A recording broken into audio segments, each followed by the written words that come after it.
Hello दोस्तों, कैसे हो आप सभी। आई होप आप सभी बहुत अच्छे हो गए। तो दोस्तों, हम लोग चैप्टर 9 तक का जो पदखंड का था उसका सारांश देख लिए थे और आज हम लोग देखेंगे पार्ट 10 का सारांश।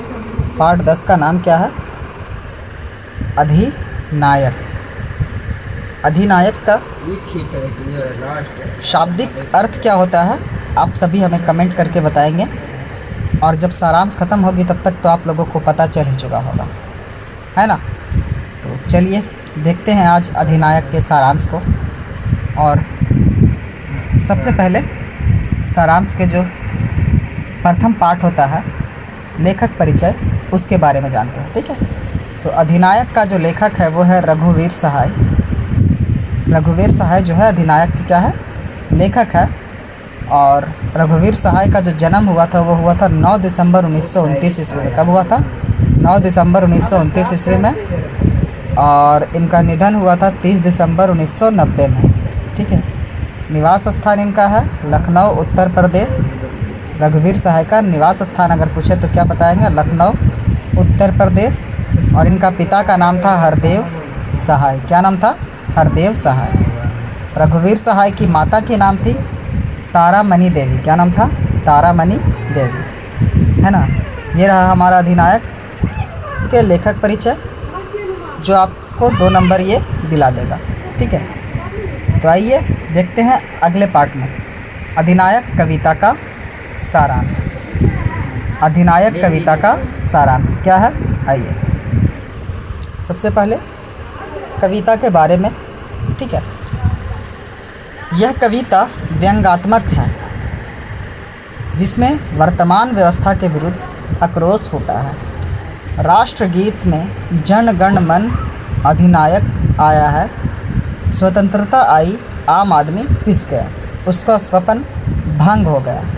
हर चरण जो एक आम आदमी का प्रतीक है वह विफल है, उसका सुथना भी फटा हुआ है। वह एक सरकारी स्कूल में पढ़ता है, राष्ट्रीय पर्व पर ध्वजारोहण होता है, वह भी राष्ट्रगान दोहराता है। यहाँ यह नहीं कहा जा सकता कि जिस अधिनायक का गुणगान हो रहा है वह कौन है। ये नेता सत्ताधारी ताम झाम टीम टाम रौब दौब के साथ तोपों के बीच अपना ही गुणगान करा रहे हैं, क्योंकि इस लोकतंत्र के तो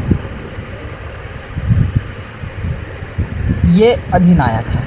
वह अधिनायक नंगे बूढ़े नर कंकाल के मध्य से उत्सव मना रहा है, मौज मार रहा है। यहाँ कहाँ है कोई जनगण मन, यहाँ तो महाभली अधिनायक ही। सारी पीड़िता भीरू जनता जिसका रोज बाजा बजाती है। तो दोस्तों, ये अधिनायक का सारांश है, मैंने आप लोगों को पढ़ के बताया। ठीक है, अब इसके अर्थ को मैं समझाता हूँ कि ये कविता में है क्या।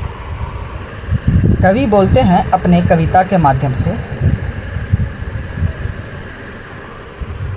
और कविता के माध्यम से वो अभी के अधिनायक की छवि को दिखाते हैं। वो हमारे जो जन गण मन अधिनायक राष्ट्रगान है, उस गान के मतलब को वो समझाने की कोशिश करते हैं। और वो ये सवाल करते हैं कि क्या इस राष्ट्रगान में आया हुआ जो शब्द है जन गण मन अधिनायक, उस अधिनायक का अर्थ क्या है, वो अधिनायक है कौन, ये हमें इस कविता में बताया जाता है। कवि इस कविता के माध्यम से वर्तमान समय में जो कुछ भी हो रहा है, भ्रष्टाचार, लोगों के ऊपर दबंगई, कानून के साथ खिलवाड़, हमारे संविधान की मजाक उड़ाई जा रही है, उन सभी के विरुद्ध में ये अपने कविता को लिखते हैं और कविता के माध्यम से समझाने की कोशिश करते हैं।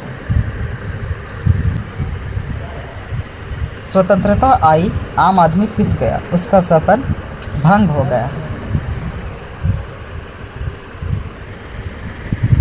हमारे कवि बोलते हैं कि जब स्वतंत्रता आई है तो उसके बाद से लोग, आज़ादी तो मिली है अंग्रेज़ों से, लेकिन वो अपने ही देश में रहने वाले कुछ दबंगइयों से, कुछ निकम्मे नेताओं की वजह से वो अपने सपना को भंग पाते हुए देख रहे हैं। आम आदमी पूरी तरह से इस भ्रष्टाचार में पिस गया है।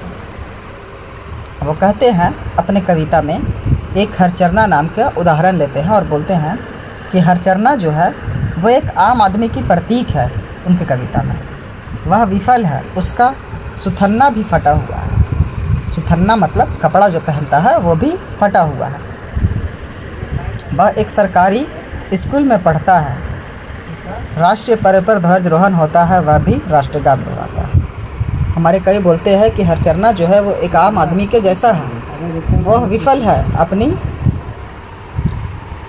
सरकारी कामों को लेकर के, सरकार की सहायता को लेकर के। ठीक है, बोलता है कि वो जो लड़का है हरचरना, वो सरकारी स्कूल में पढ़ता है। जब भी ध्वजारोहण होती है तब वो क्या करता है, राष्ट्रगान को गाता है, राष्ट्रगान को दोहराता है, लेकिन फिर भी उसे इस बात की चिंता है कि भाई यहाँ पे अधिनायक जो आ रहा है हमारे राष्ट्रगान में, वो अधिनायक है क्या? फिर वो उस गान से ये सीखता है, कहता है कि जिस अधिनायक का गुणगान हो रहा है यहाँ पे, वह कौन है? तो उसके दिमाग में एक सवाल आता है कि नहीं, वो अधिनायक ये नेता है, ये सत्ताधारी है। ये सब कुछ जो सजावट हुई है हमारे स्कूलों की ध्वजारोहण पे, वो हमारे वतन के आज़ादी के लिए नहीं, बल्कि उस नेता के आने की खुशी में, वो नेता आकर के हमारे झंडा को फहराएगा। आखिर ये एक नॉर्मल से इंसान के दिमाग में ये सवाल उठनी चाहिए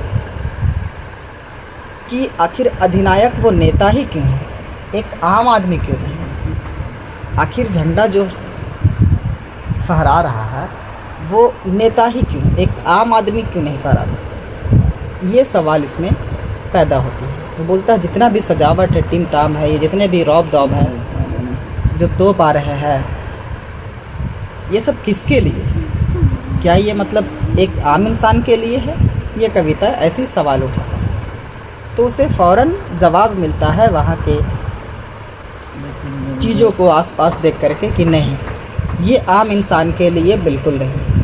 ये जितने भी ताम झाम हो रहे हैं, ये सिर्फ़ और सिर्फ उस नेता के लिए है, उस दबंग इंसान के लिए है। बोलते हैं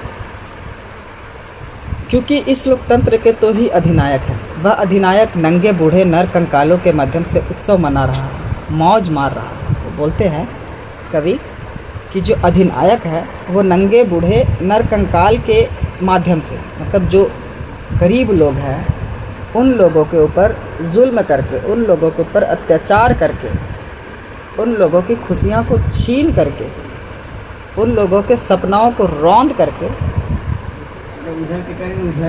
वो अधिनायक बना है और वो आज मौज मार रहा है। यहाँ कहा जा रहा है कि यहाँ कहाँ है कोई जनगण मन? जनगण मन मतलब यहाँ पे कौन सा जन है, कौन सा जीव है जिसके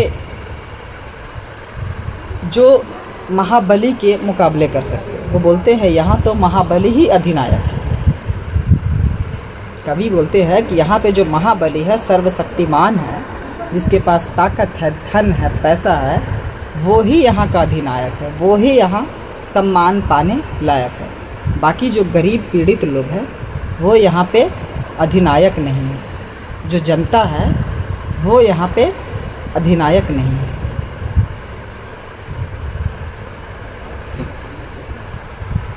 इस कविता में आप एक चीज़ के ऊपर फोकस करेंगे। इस कविता का जो टाइटल दिया गया है ना, वो अधिनायक दिया गया है ना।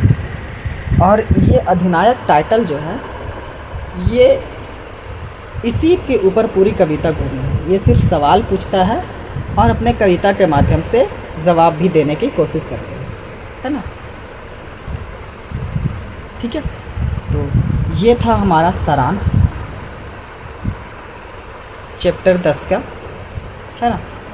और बाकी का जो चैप्टर है उसका भी आप लोग को सारांश मिलेगा। और हाँ, इससे अगर कोई डाउट है तो हमें कमेंट कीजिएगा, ठीक है, आपको आंसर ज़रूर दिया जाएगा। ठीक है, आज के चैप्टर यहीं पर समाप्त करता हूँ। Thank you so much. जय हिंद।